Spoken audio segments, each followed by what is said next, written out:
Morning. It is the 30th. I think. Pretty sure of it. Well, guys, today's daily blog.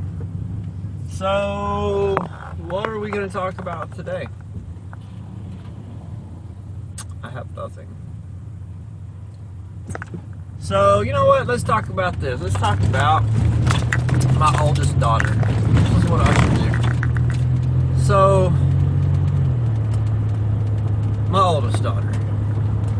I don't even know where to start because there's so much to talk about.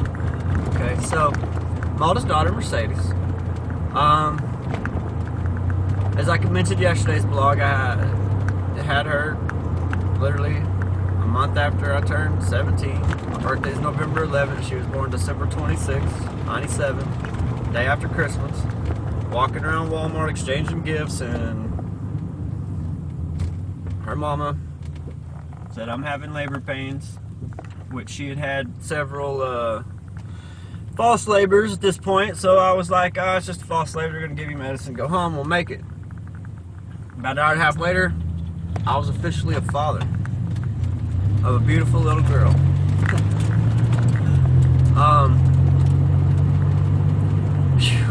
We went through a lot, Mercy. You know, we had her. As I kind of mentioned yesterday, my lifestyle was shitty, and I wasn't doing right by anybody. I was running the streets, selling drugs, doing my thing, past life.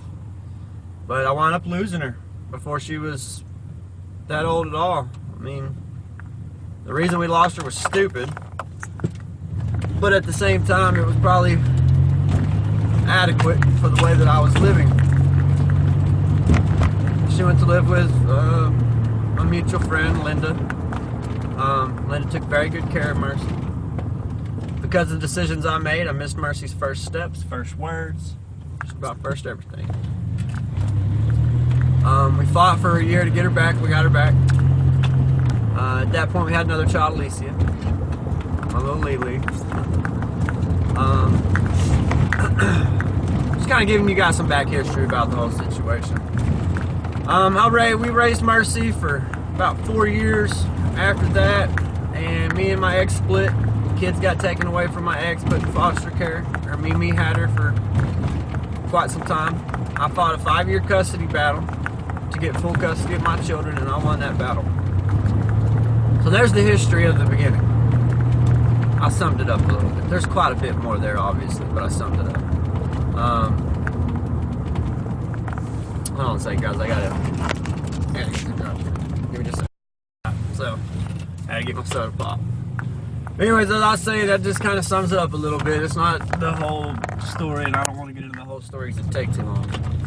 But anyways, after the custody battle, Mercy come to us, and first she didn't really like living with Dad and Shallon.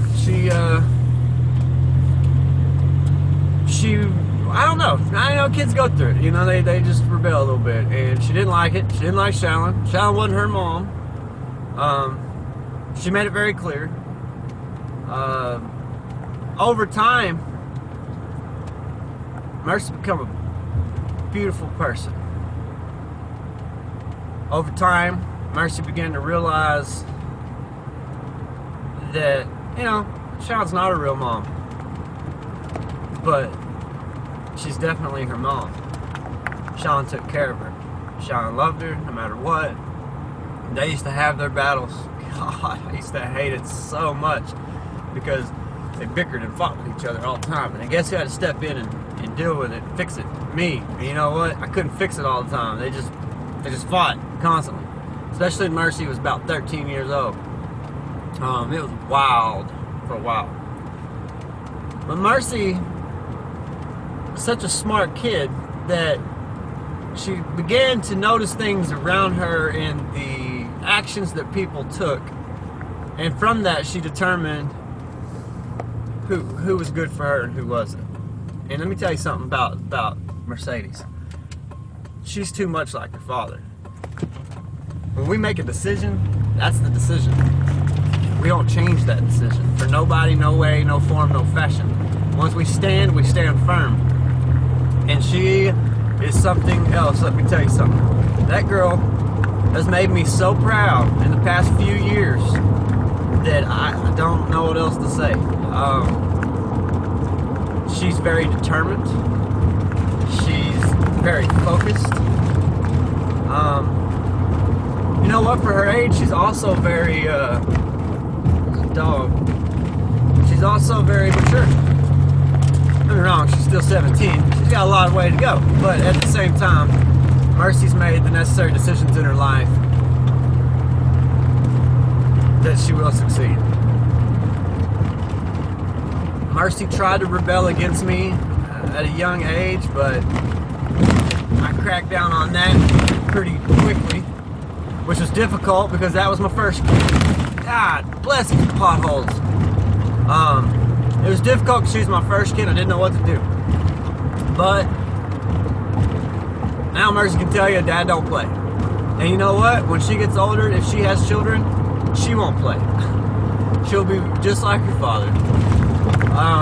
So yesterday, I think it was, her mom had posted some crap on Facebook talking about why she went to jail and that it was my fault because I called the cops. Well, let me be clear on this.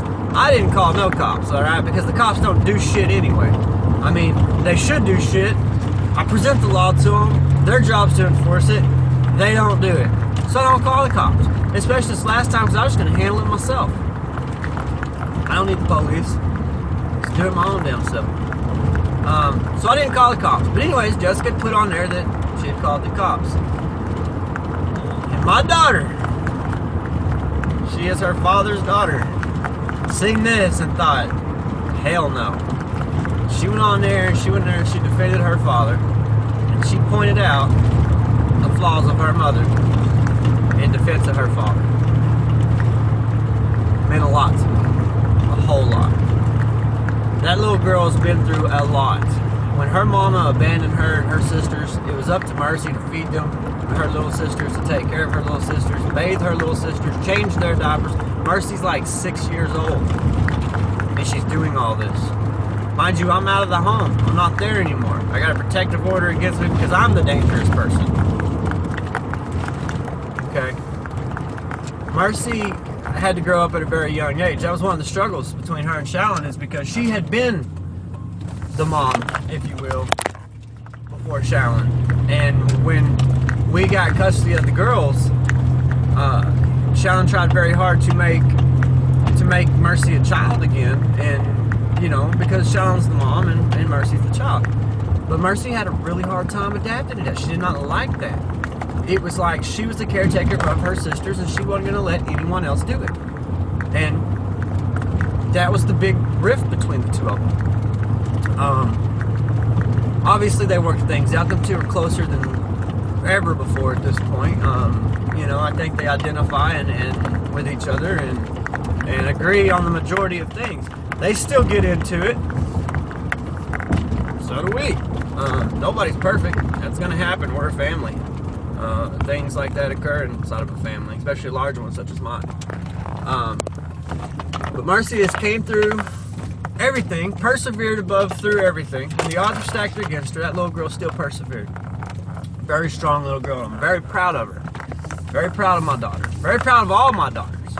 But today's blog's about my oldest one. And as I go through and make more blogs, you know, I guess I'm going to start making them about all my kids. And I got one about my wife I'm going to make, but her birthday's June 4th, so that's when that one's going to come through.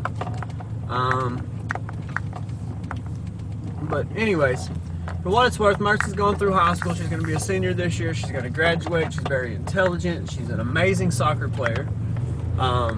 Just very proud of her. Very proud of her.